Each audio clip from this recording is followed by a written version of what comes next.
and it also outlines areas of dissent. The Honorable Speaker, the Public Finance Management Act, Section 12, under which the annual budget is presented, requires that it should be presented together with a number of documents, including policy statements. Those policy statements must contain annual and 3 months work plans, procurement plans, outputs, outcomes, targets, and performance indicators. Honorable Speaker and members, as the Budget Committee on behalf of Parliament was concluding consideration of the budget, the Minister, as usual, walked in with a cool agenda, increasing the budget by 97 billion and also reallocating 862 billion. The money increasing the budget came with no procurement plans, worker plans, annual recruitment plan, etc., as required by the Public Finance Management Act. All votes mentioned in the agenda didn't present revised annual procurement plans, no revised recruitment plans, no revised cash flow projections. This money is susceptible for abuse. We highly suspect that this last-minute movement of money from stationary to travel, from development to recurrent, was deliberately to replace money where it can easily be accessed. The Minister claimed they are correcting errors. Why wait and introduce it at the tail end, giving Parliament no chance to scrutinize it? The Public Finance Management Act further states in Section 12(11)(c) that annual budget must be accompanied by a statement of budget signed by the Minister and the Secretary to the Treasury, attesting to the reliability and completeness of the information provided under this section and the conformity of the information to the Charter of Fiscal Responsibility. This core agenda, forgive my spelling, that the Honorable Musasizi Henry Ariganyira trafficked about 48 hours ago goes against this text and spirit of this section.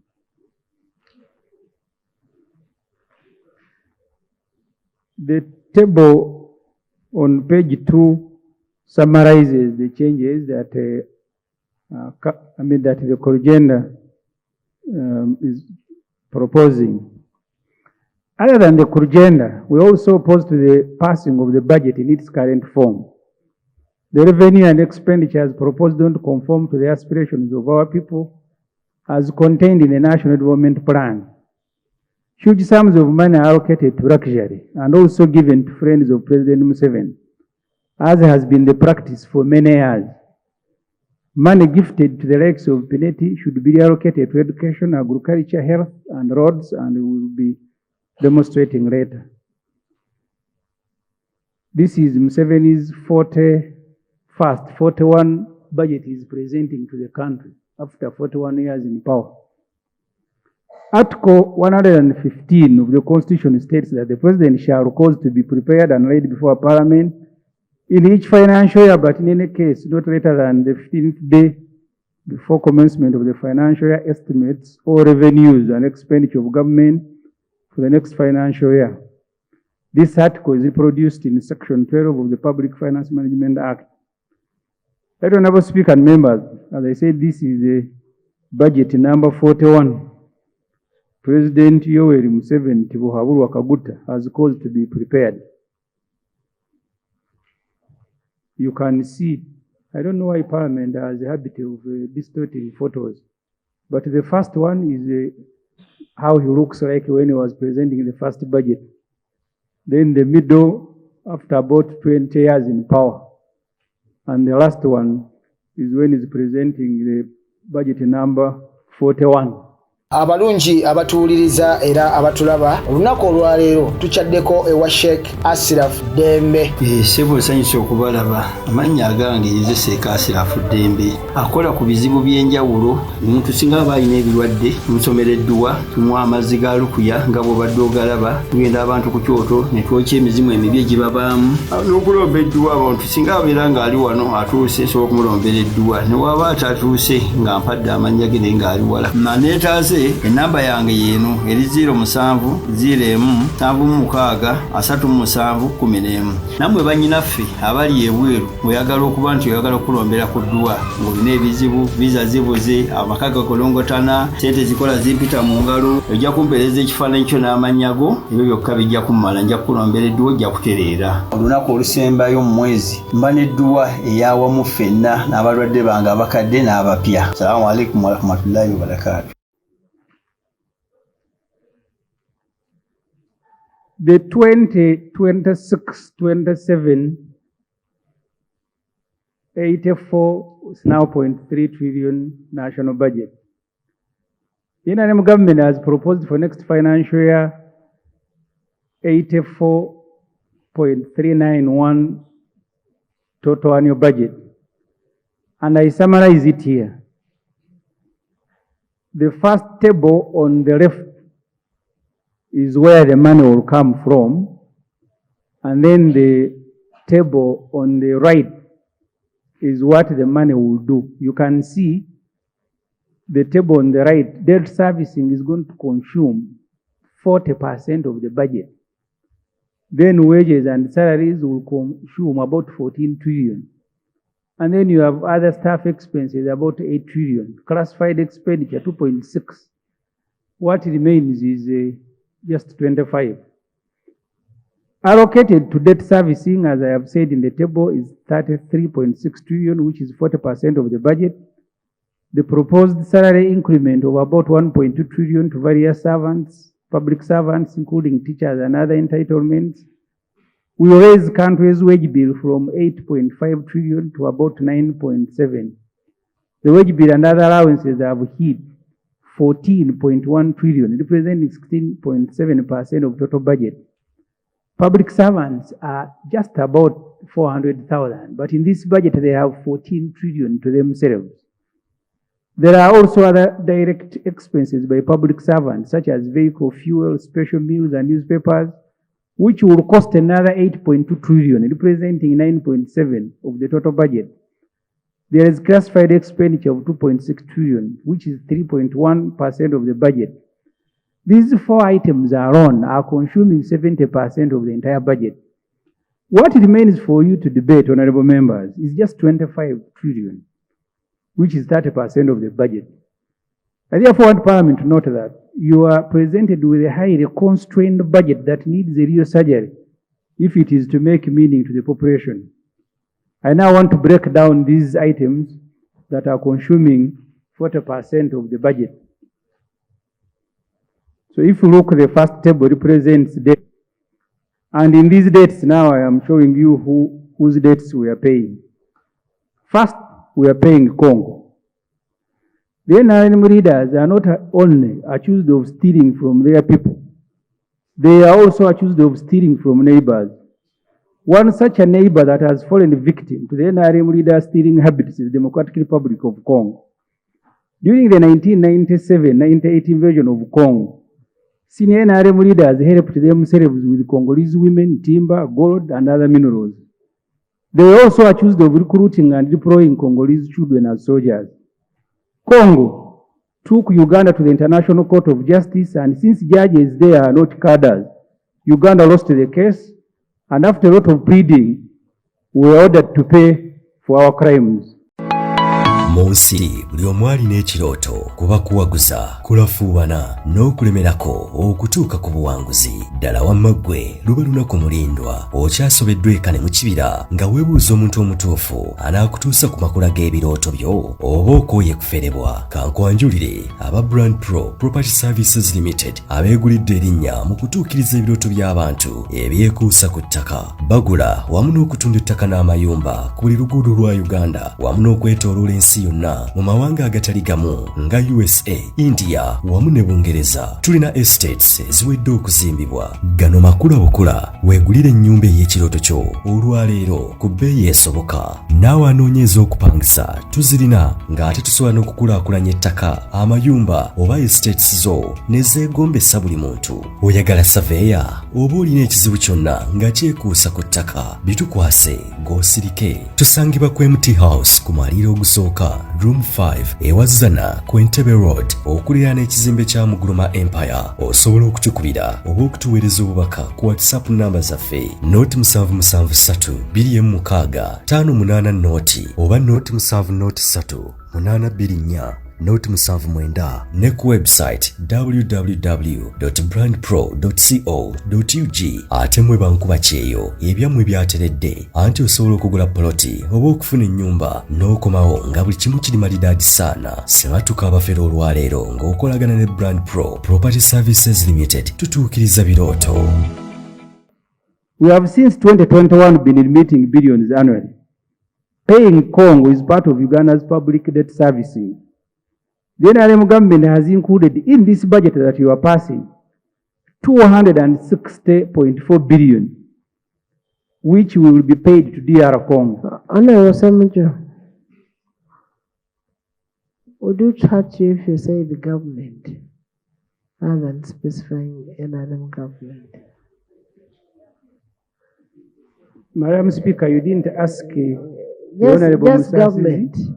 You also didn't ask the main report because they are saying they're implementing NRM manifesto. For them, you're not stopping them. So why does it become a problem? I never heard them talk about it. I never it is heard in the them report, talk main about report on all pages. They are referring to NRM manifesto, NRM what? Madam Speaker, the document the colleague is presenting here is going to remain on the Hansard of this Parliament for posterity. For him to begin to assume and allege and insinuate that it is the NRM government which entered to plumber Congo is one thing, Madam Speaker, will beg for your indulgence. The NRM political party as an organization has its own secretariat. The NRM government, which we want to confirm. But by the way, NRM did not go and steal from Congo. That is what I'm coming to that. So I would actually want to go on a point of order. Why am I on a point of order? Is it in order for Honorable Ssemujju Nganda to insinuate as if it is the NRM which entered Congo as NRM and plundered Congo as is alleging? Because, Madam Speaker, I am here to ask us to go on record and state facts. And also, Madam Speaker, I've been listening to the words of the minority report. The language being used, it's unparliamentary, with due respect. And now I wish some of the content in this report is expanded because it is entirely unparliamentary. Parliament is paying this money for the acts of other people. Madam Speaker. Because now,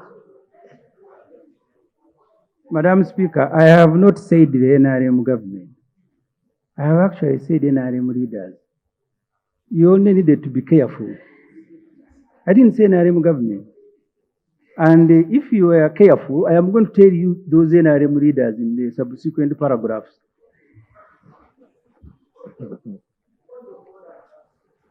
Yes, please. But really, this is abuse of our report.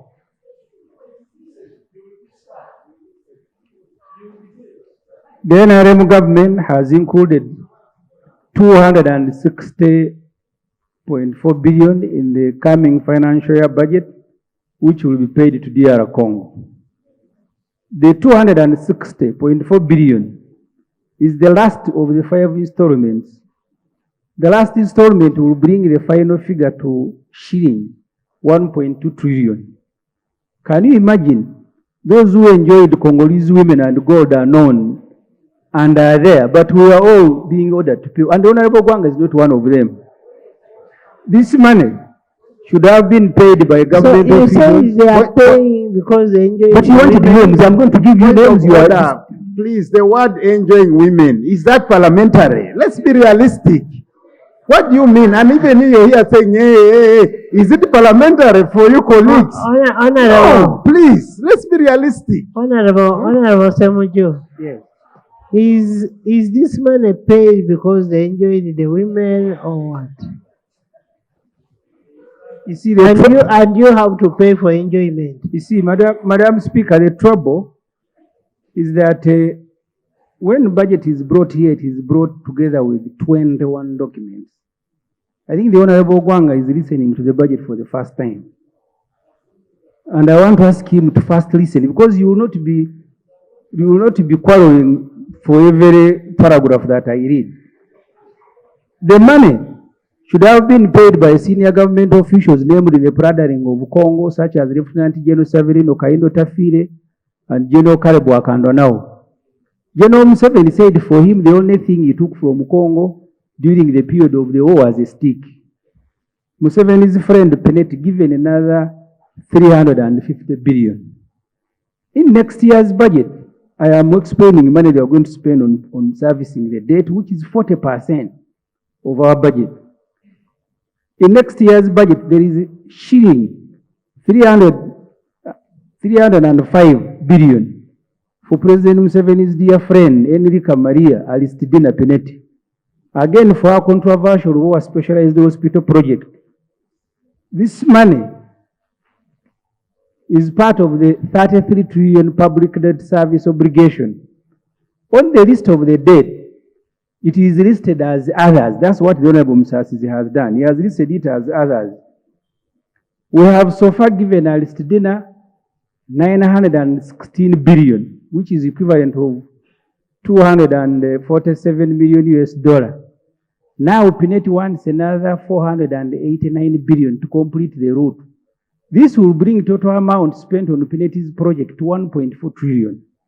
Remember, at the beginning of this project, Museveni handlers, including Honorable David Bahati, told Parliament that Uganda was spending about 200 billion on medical care abroad, and that an investor, Aristidina, was going to help us construct a super health facility in 48 months, which she will manage for 8 years and hand it over to Uganda. Uganda then would pay her using money budgeted for medical care abroad. That was the Penet story. Nobody, I think, knew that Penet debt obligation would become part of public debt. Uganda is borrowing money at high interest rate and passing it over to Penet Aregedi to construct a hospital for us.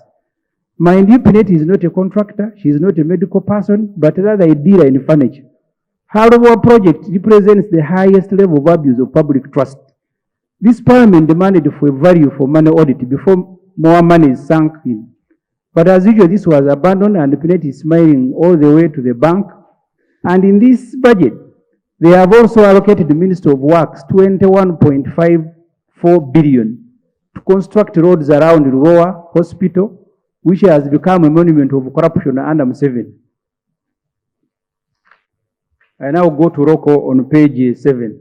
Bazireese-Ssemujju, before you go to Rocco, have you ever gone to, have you gone to Entebbe Airport, through the main road? Around Luboa? No, I'm just. Yes, Madam Speaker. Haven't you seen that hospital there? I have seen a structure coming up, not worth 1.4 trillion. Okay, the structure is there, the hospital is there. Yes. Next. Page 7, Rocco is included in next financial year's budget, 32.2 billion to help Rocco Construction Company meet its debt obligation. Rocco debt problems are now also part of Uganda's public debt servicing, courtesy of Mzee Museveni. Remember, in 2022, I don't have to read each and everything on this page, when these problems of Rocco came here. So in the end, we are going to be giving these proprietors of Rocco 207 billion. I now go to Ntungamo Coffee, which has taken 254 billion so far. Page 8. During financial year 20, and I can actually summarize with a table on page 9, we have invested 188.6 billion in this company, and the proprietor to Gume was seen recently in cabinet demanding for more. I go to Kira Motors. Which cabinet? So you mean you have spies in cabinet? Isn't cabinet part of the organs of the state? You belong to the state. I'm happy today you appreciate you All belong of to the us state. Uganda, we are part of the Ugandan state. Okay. Madam Speaker, Kira Motors, in the budget there is 200 billion that has been added to the Ministry of Science and Technology to, among others, fund the operations of Kira Motors. You have heard in the main report, enterprises are supposed to bring their budgets here and we approve them. Kira Motor has not brought, but they are giving it money. More money. And the table summarizes so far what we have put in Kira Motors to produce those buses. I go to UDC on page 10. UDC, the NRM government has included next financial year's budget, 304 billion for Uganda Development Corporation. Out of shame, Mr. Museveni no longer brings some of his friends' companies to Parliament for funding directly during the budget processing. Being a Muyekera rebel, he uses panya shortcuts. He puts the money in the National Development Corporation, which they scavenge on as soon as the budget is passed. He has now lined up. Honorable, President Museveni is not a rebel. No, let him say it himself, but let it not come out of this house. Let's be fair to each other. Let it not come out of this house. Yeah, but Madam Speaker, if somebody says me I'm a rebel, let it be from him, but not coming from us. Let's just have some decorum. Madam Speaker, I take the president very seriously. When No, he that says statement of rebel should be with it. Don't talk about Atiaka Sugar, it is okay. But don't say the president is a rebel. what I will do, I will go and help him to edit his book, Sowing the Mustard Seed.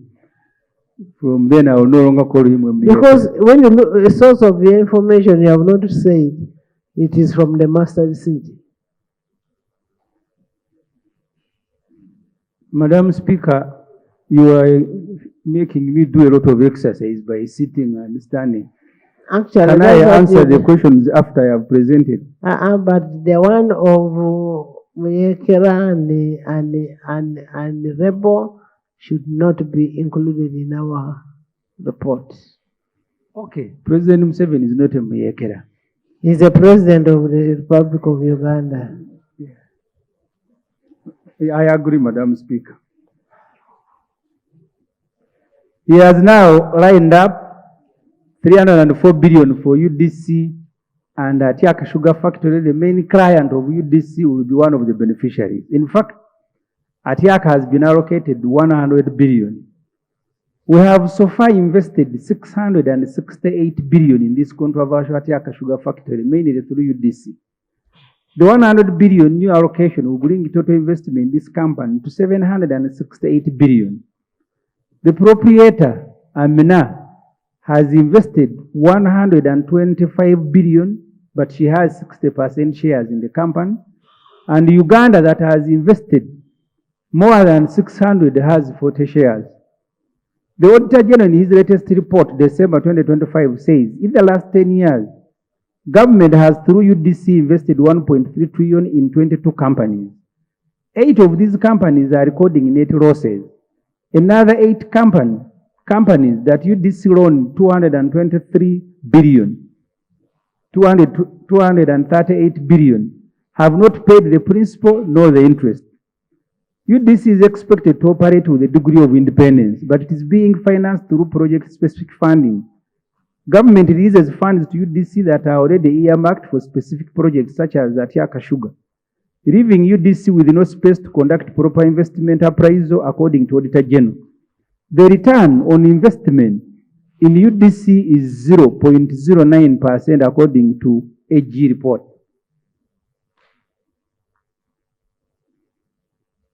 On page 11 up, just a summary of what we have put in Atiaka, and then I go to presidential initiative on banana. They want 70 billion. The presidential initiative on banana is one of other controversial investments of our dear leader. It is headed by Professor Moranga. They want 70 billion for their operations next financial year. The presidential initiative on banana industrial development has become a bottomless pit, and I show the money that has gone there so far in this budget. They want 70 billion. I now go to page 12. I'll leave the table summarizing. The ministers are here. Let them deny. On 17th April 2024, the Minister of Finance and Planning and Economic Development presented a supplementary, and I want to leave this just giving you how much money so far they has taken. He now wants 1.5 trillion. Right, Honorable Speaker and members, I am now going to the cost of borrowing, because I have told you some of the beneficiaries of the 33 trillion in this budget that we are going to appropriate. So you've heard the names of the beneficiaries. They are waiting for you here. On Monday they will be in the banks. Right, Honorable Speaker, honorable members, we need to be very careful when allowing government to borrow huge sums of money to finance the budget. It has huge implications to the health of our economy. One of those implications is interest payment. Interest payment has now hit 46 trillion. Because of reckless borrowing, we have paid 21.6 trillion in interest on money, mainly borrowed from commercial banks and pension funds in the last 4 years. This financial year, 2025, 2026, we are paying 11.4 trillion in interest, and we have budgeted in this budget 13.8 trillion for next financial year. This will bring total interest payment to 46.9 trillion in 6 years. Honorable ladies and gentlemen, our people are working for commercial banks that are foreign owned. And below you will see these banks, because what we call domestic, is these fellows just trafficking money. Kindly go back to because this table up here, it gives you the interest that we have paid over this period. And if you aggregate this interest, it equals a full budget of a full financial year. So in 4 years, in 5 years of our term, this particular parliament, we have had only 4 budgets. The 5th budget is for paying interest. I go to another implication of borrowing to finance the budget, commitment fees. Commitment fees hitting 763.7 billion in 2026-2027. The NRM government has budgeted 185.5 billion next financial year to pay for commitment fees. This is the money we borrow. This is the money we pay on loans contracted, but not yet utilized. In the last 5 years of our term in office, the NRM has spent 329 billion paying commitment fees for money borrowed but not utilized. When you add next financial year's commitment fees with the earlier one, you come to nearly 763. You borrow money, you don't use it, and then they charge you commitment fees, and you lose 763 billion. When you are naive, it is possible to be working for money lenders without noticing. It is up to the NRM government to prove that they are not working for money lenders. These money lenders are foreign. In mortgaging Uganda, the NRM government must prove that they are not agents of foreign interest. You closed Greenland Bank, Cooperative Bank, and sold Uganda Commercial Bank. You replaced them with foreign-owned banks from which you are borrowing lots of money and paying obscene amounts in interest. Who are you working for, UNRM? I now go to wages, allowances, on page 14.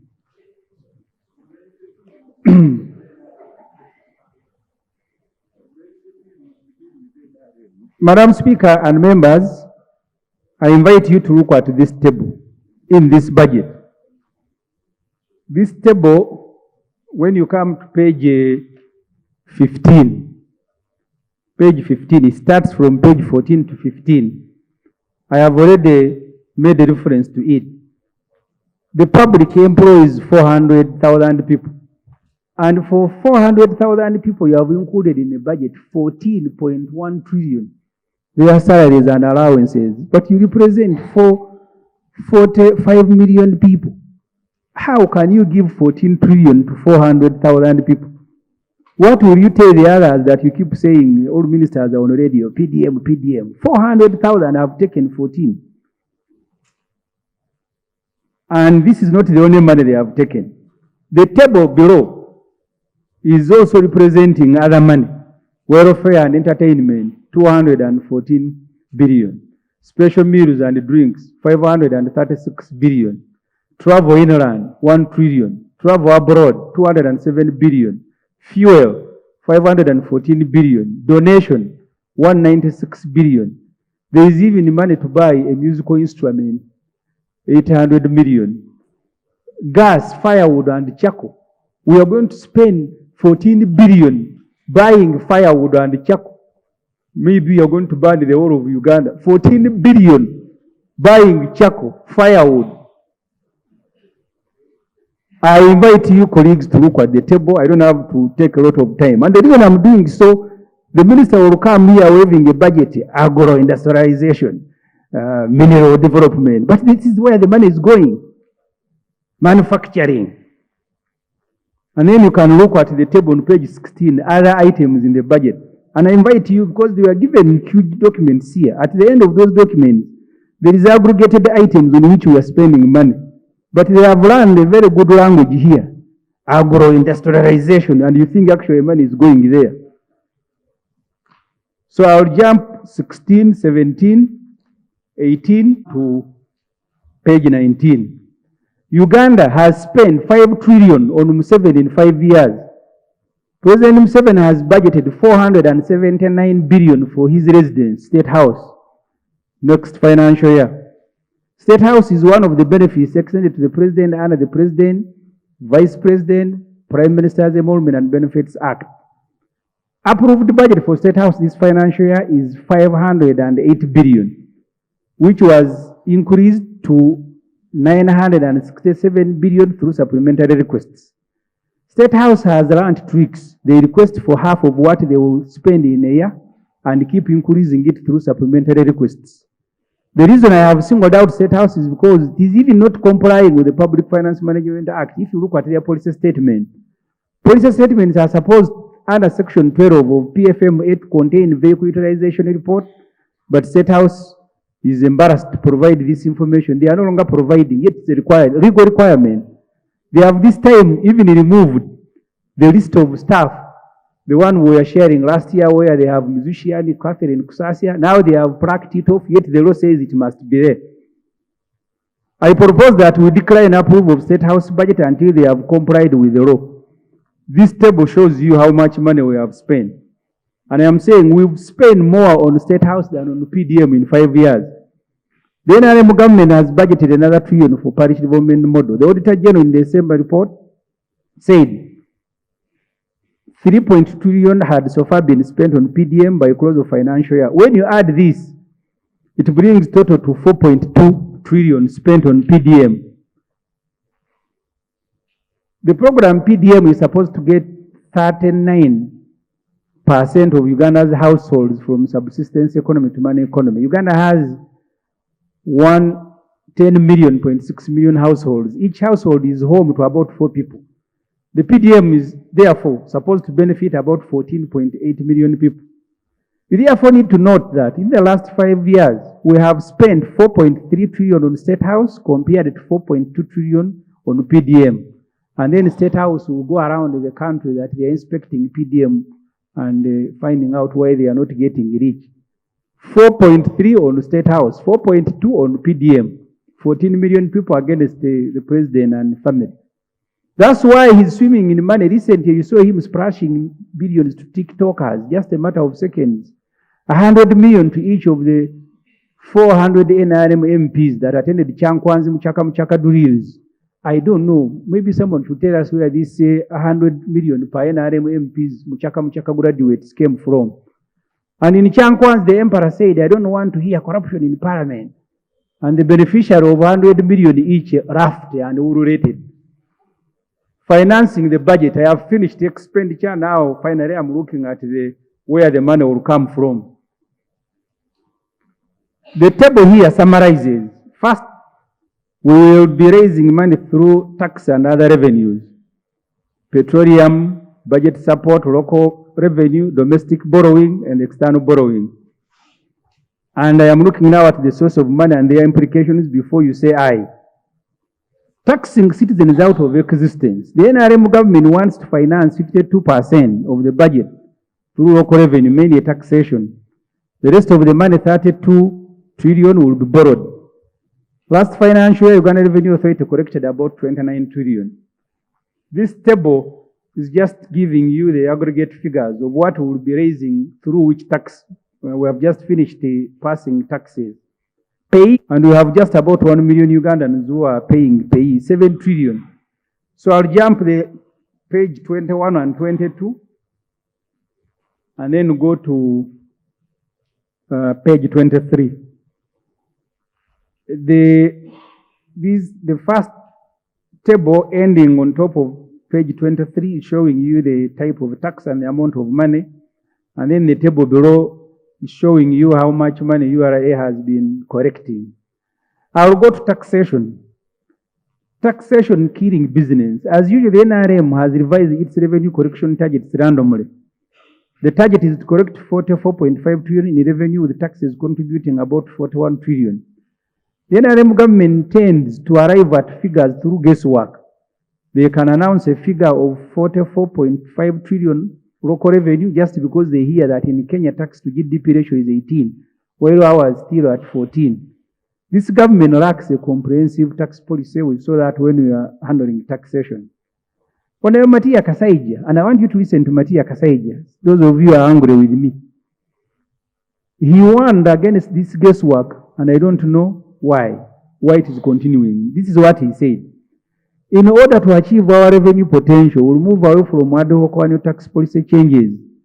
These piecemeal adjustments with little alignment to an overreaching strategy have created a high degree of unpredictability and uncertainty in our tax policy direction.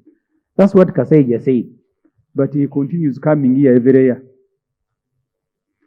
We are opposed to some of these have been overtaken. I wish we had presented before the taxation bills were passed. So our page 24, the World Bank Human Capital Development and Growth Review spoke about the impact of taxation on unemployment.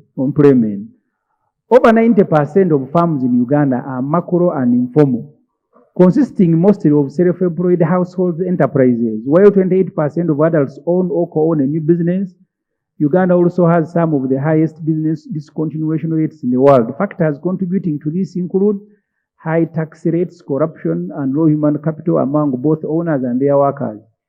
Both World Bank and National Planning Authority report that of every 4 businesses started in Uganda, 3 will die before their 50th anniversary because of high cost of credit and because of taxation.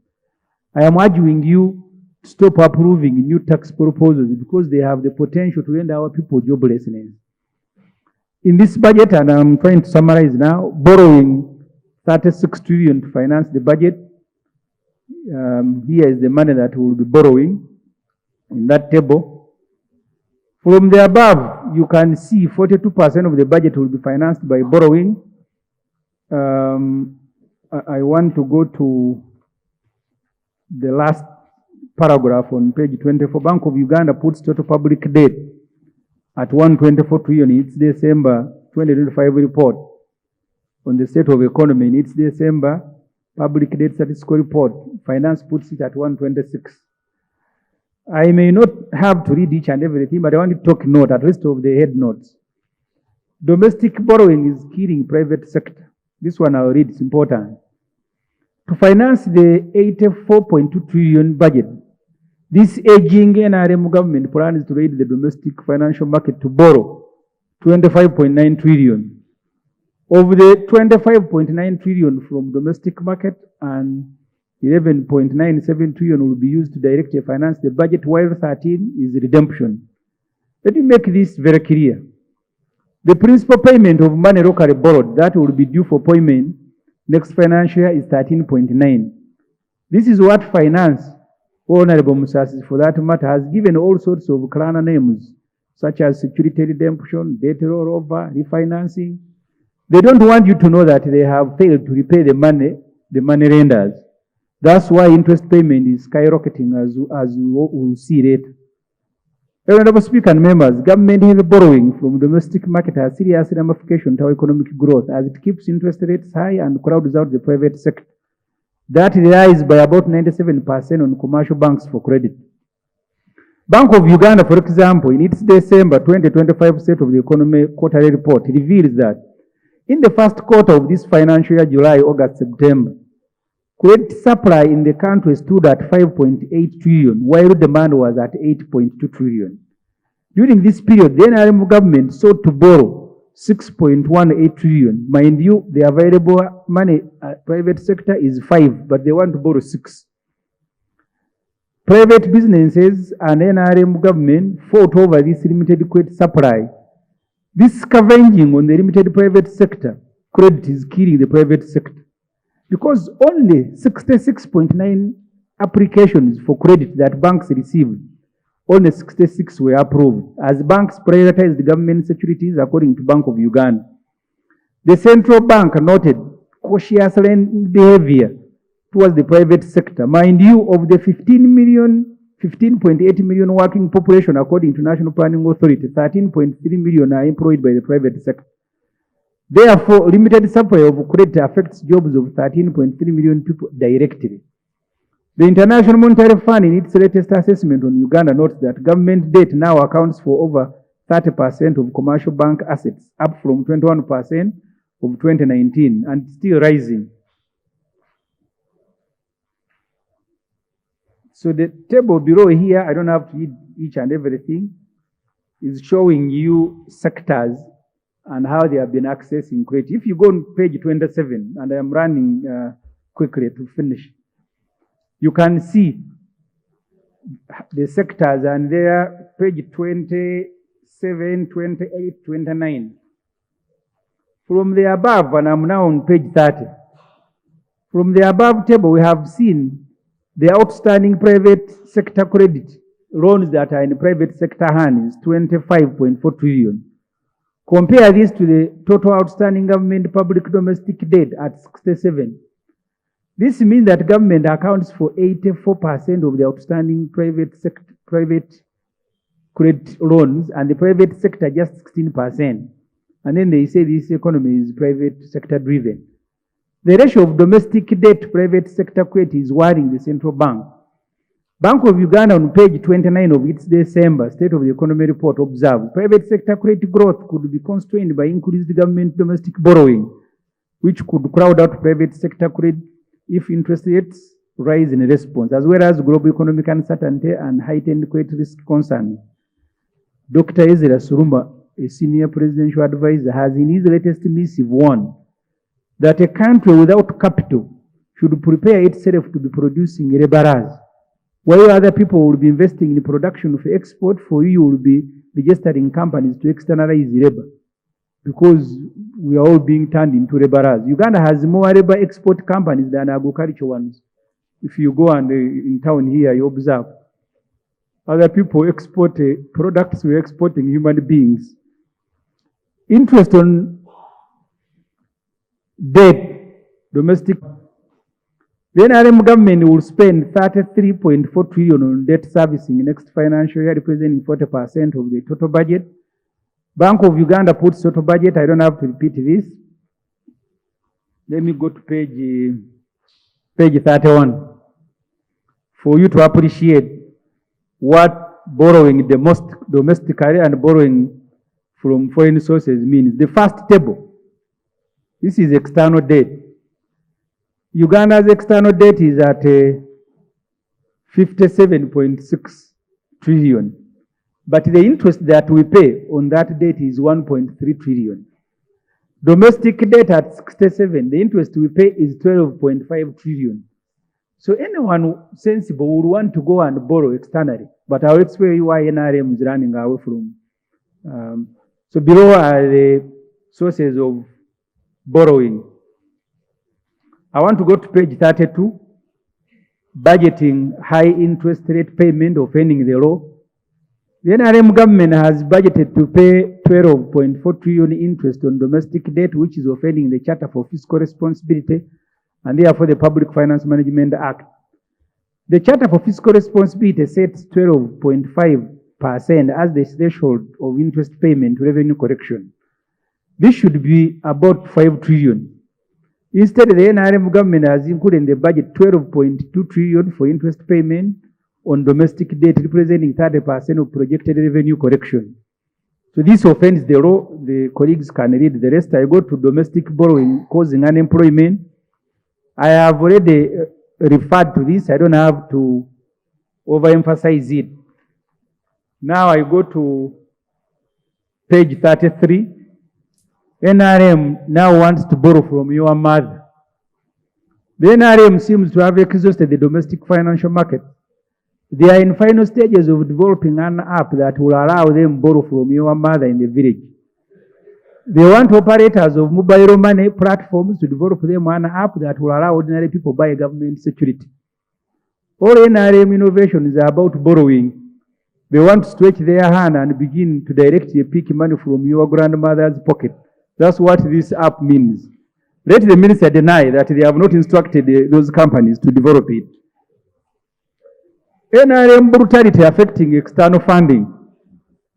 Parliament should take note that 13.5% of funds required to finance the budget will be raised through external borrowing and through budget support.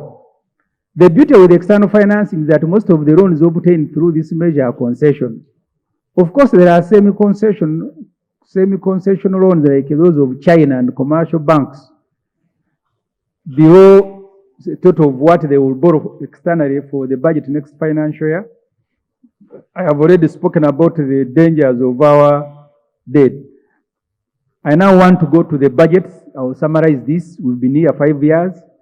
If you look at that table, those budgets represent in 5 years revised budget. When you include all the supplementaries, we have appropriated 324.7 trillion, but actually the actual money that we have spent is 269, representing 55.3 trillion. So in the 5 years we have been here passing budgets, the 55.5 trillion was not there to be spent.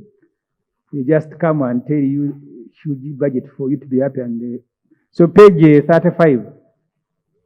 There is money for donation and no money for ambulance and new curriculum.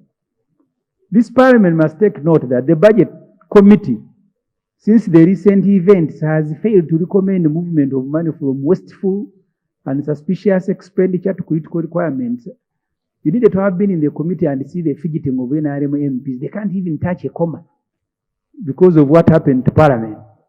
So as a result, for example, Minister of Health asked for 60 billion to buy ambulances, but has been given only 40. So some of your constituencies will have no ambulance. The minister wants to buy 158 ambulances for your constituencies. Health also asked for 20 billion for maintenance of ambulances, but has been given 10 billion. I saw the vice chair presenting and is very happy. Which means some constituencies, your ambulances will not be maintained. Because maintenance is 20 billion, they have given you 10 and you are saying you kill up. That's what the vice chair said. Kill up for 10.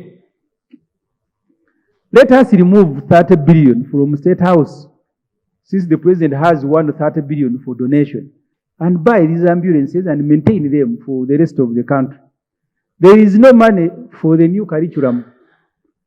The National Curriculum Development Center has asked for just 6 billion to develop syllabuses of 32 subjects of A-level curriculum, assessment, guidelines, and training of teachers, but only 2.5 billion has been given. This is scandalous. Our children are being taught on guesswork because development of the A-level curriculum has not been concluded. Uganda National Examination Board has asked for 8 billion to train examiners on how to mark these new syllabus, but they have been given 0. What crime has Uganda committed against the NRM and its leadership? When the IMF and World Bank are saying children who are in school today, their productivity level will not go beyond 39%. The world average is 50%. Why are we condemning our children? Trouble is that their children don't attend school here. We now ask ask you to look at the annex that outlines the unfunded priorities. It comes as an annex. So you can't find 6 billion for curriculum. And then you have 130 billion for donation. And the vice chair is asking NRM MPs, get up. Your children are in secondary schools and children of the people you represent. No money for curriculum.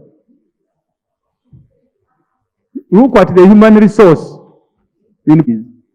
We have just lost a colleague here, Honorable Nachimuri.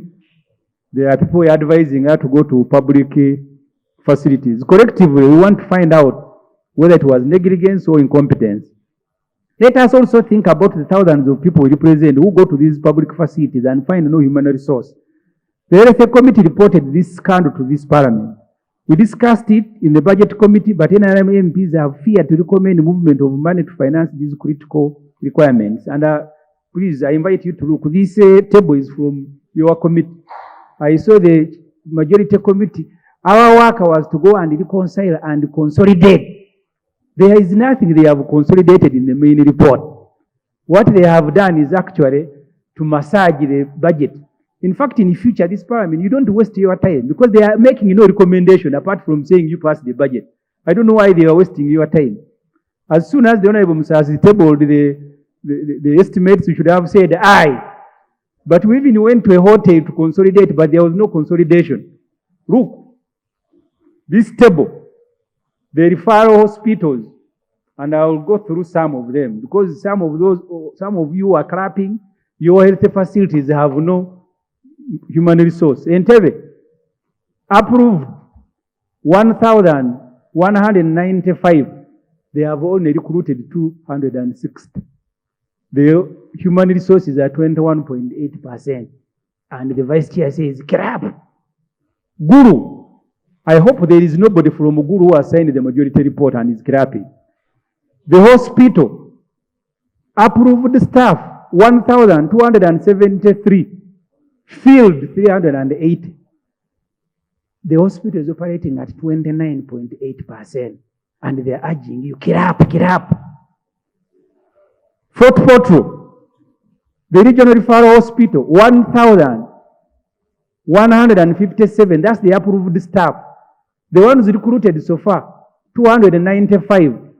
They are operating at 26%. They say don't touch the budget, as if this budget is for one person.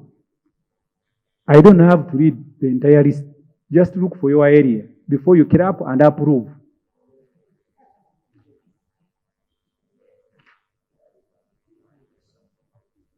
Now I go to page 37. I am about to finish a budget of 1.6 trillion for extractive industry development. 1.6 trillion in the budget framework paper.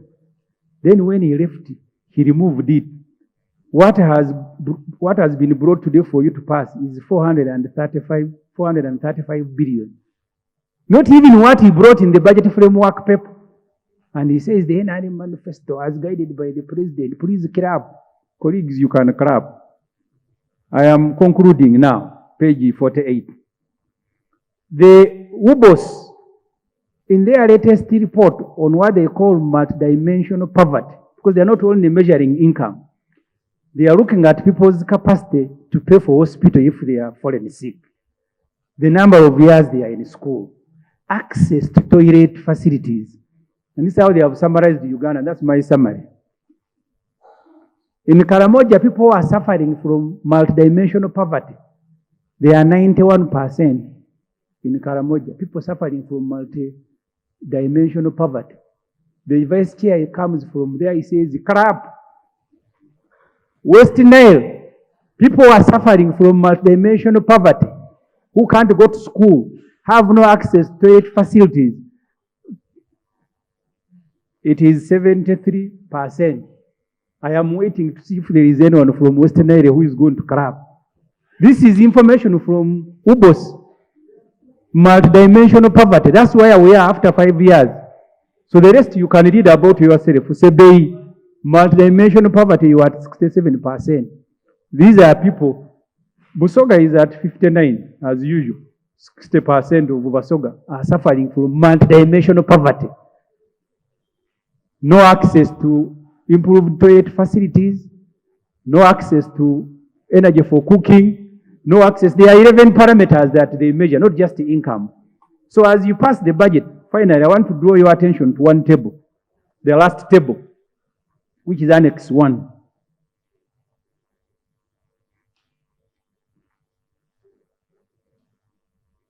So this table has the details as they came from your committees, which you asked us to consolidate, but they were never consolidated.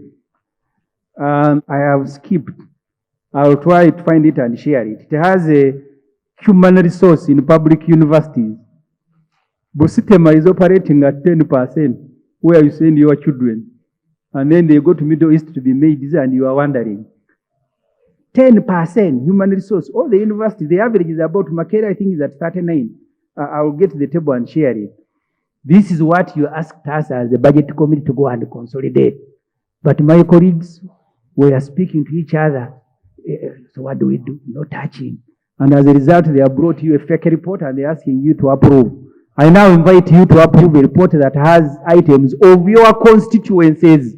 Right, Honorable Speaker and members, thank you for listening to me.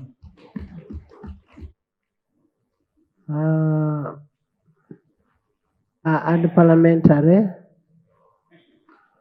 all the statements that are unparliamentary in this report must be expunged from the report. You can now debate. What is parliamentary? Mr. Speaker, I want to thank you and the authors of both reports. Right, Mr. Speaker. The Honorable Dr. Ulmebaiga and Honorable Karim Masaba. Just that. Thank you. Thank you. From VFP, ministerial statements, what, unless there's something that is really crucial. Asuman, is it there? Right, Mr. Speaker, attentively to the reports. My biggest disappointment, right, Mr. Speaker, from both the majority and minority report relates to a resolution we passed here, right, Mr. Speaker.